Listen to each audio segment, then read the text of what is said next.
Hey, yo, what's up, guys? It's me, Noble. A couple days ago, I kind of dropped a video about a new meta that kind of is sweeping the deep right now, and this is kind of the build that I had in the background footage.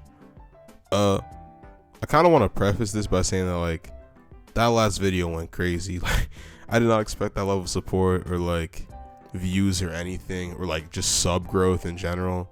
So I just want to like thank y'all for that, cause low-key, I haven't seen that kind of support in any facet of my life like ever. So it's like it's kind of crazy to see though. So I guess I'm just trying to say thank you for that. Another thing I want to address is like why the quality of my recording, like I guess my gameplay looks so terrible. Or I guess not terrible, just like weird. I play on a MacBook, specifically the M2 MacBook Air. So it's not like my computer's bad. It's more like I'm trying to teach like a horse how to fly. If you like teach a horse how to fly, the horse isn't going to be like very good at flying. So like, yeah, that's kind of where that issue comes in. That's enough like preface, I guess. I think y'all are mainly here to hear about the build, so let's get into it. First off, this build has 539 HP. I can get it higher because I have like a couple different iron things that I rotate. This one's 15 health. I mainly use this one because it's 12 health and 13 physical armor, which is kind of nuts in my opinion. But if I put this one on, I get up to 552 HP, which is insane. These boots, 35 HP drown, pretty solid. 25 HP helmet, displacement. Stench is whatever. I kind of want a viscosity. This ring sucks. If I replace it with like a 7 HP, I can get like 559, 8 HP, 558. And yeah, this build just kind of gets better. People also like, when it comes to like HP and stuff, people seem to like fail to factor in that talents like, if I can find it. Yeah, right here. Talents like to the finish, where you take 10% lance, you're left 30% health. That scales with how much HP you have. Like percentage wise, I mean. Like let's say I have like chaotic charm and also to the finish, and I'm below 30%. The threshold for that is like different depending on how much HP I have. So say I have like 550, that procs faster, so I'm taking less damage faster than say my opponent who has like 490 health, which is like really big in my opinion. Next, I'm gonna get into the stats. Pretty standard. Pre-shrine, you want to go 90 fortitude and 35 willpower, mainly for reinforced armor, but the 35 willpower instead of just 30 is so you can get neuroplasticity. You could also kind of like go, I guess, 50, so you can get like stuff like underdog. You also get like nice talents like old habits, which gives you 5 health, which also kind of contributes to this build being incredibly tanky. Very nice, very solid. You also want to go 80 flame charm. When I posted this build in like the build server, people kind of said that was like a weird choice. So I kind of want to like go into depths and explain why I did that, like right now and right here. So essentially, I really like graceful steps. It's like a disgusting talent in my opinion. Like it moves you forward when you use your mantras. It makes Ash Slam that much better in my opinion. Fire Blade, feint it, moves you forward. Burning Servant's just insane. Like if they like try to do this, you catch them with it like almost every time. And like it's just like a really disgusting talent in my opinion. I don't know why more people don't abuse it. You also get all the flame talents and stuff, and that's mainly why I went 80 flame pre-shrine. Now post-shrine, you want to go 40 strength. You can go 25 if you want to go something else. I just personally really like Showstopper, especially on like a flame build where you're burning them, and where your burns also proc puppets. It just kind of creates a gameplay loop that's really strong in my opinion. Next you have like, I guess you just keep fortitude where it is. Agility, I only want 25 because I want a condition runner, because I do like to do a little bit of ganking, some dodge talents too. However, you could go as low as like 0 if you like were really like specking into like a chime build, because that kind of like goes into my next like stat reason. Because if you look at this 60 shadowcast right here, with agility there's a 40 agility talent called Ghost, which essentially when you dodge you get iframes. But with 60 shadowcast, if you get dark hours as a prerequisite, there's another talent called Dark Rift that essentially is just Ghost, but with Shadow. So you can save extra points by just going no agility and going down that route, purely. Willpower, you just kind of want to leave where it is. Don't really want to touch that. Charisma right here, I just left that 25 for tough love, so my monsters do even more damage. Shadowcast, like I said before, you want to get to 60. Flame Charm, you definitely also want at 60.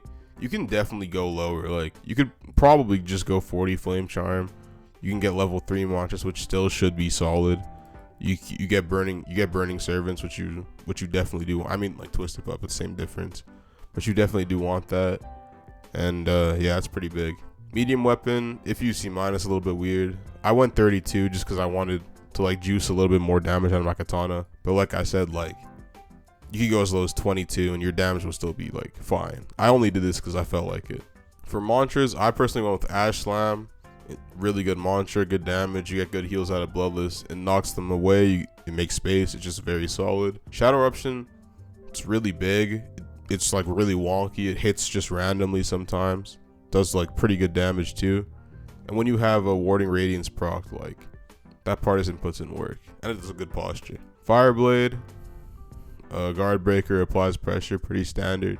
Mine's not level 5, so it doesn't like auto guard break, but it still does like 90-ish posture, so I keep it around. That's my crit. Burning Servants, just there's another guard break. It also does really good damage, heals a lot. If that secondary hit hits, you're healing like 5% with Bloodless, which is really disgusting.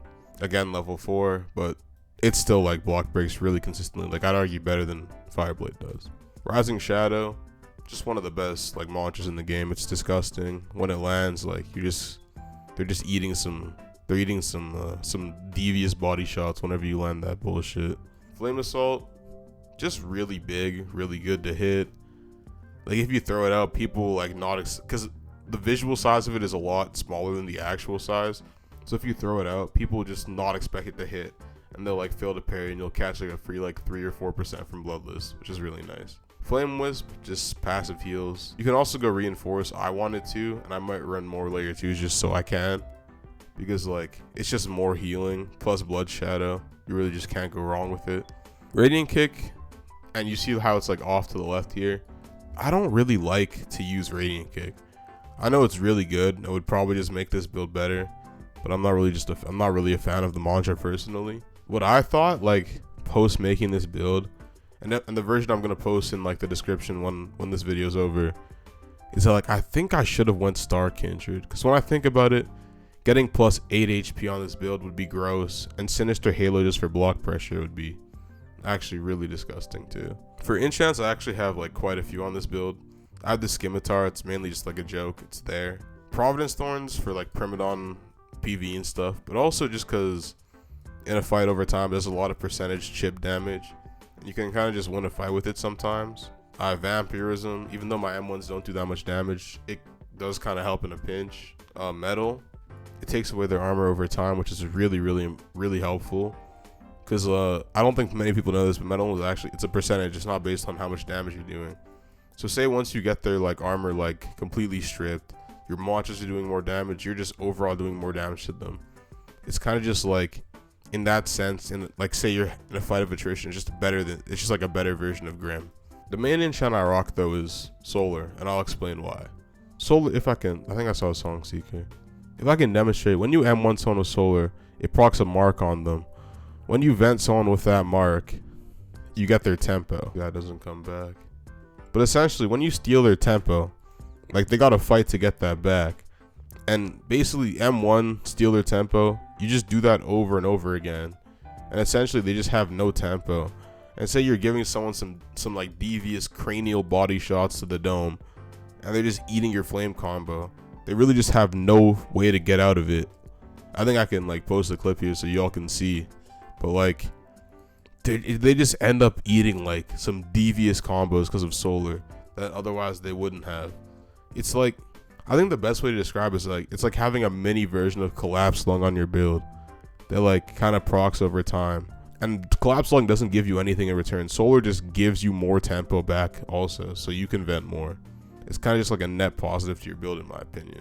So yeah, that's my build. A lot of people were asking for it. Thank you for the support. It actually does really mean a lot. So like, comment, subscribe. That's really it for the video. Peace out, and stay safe.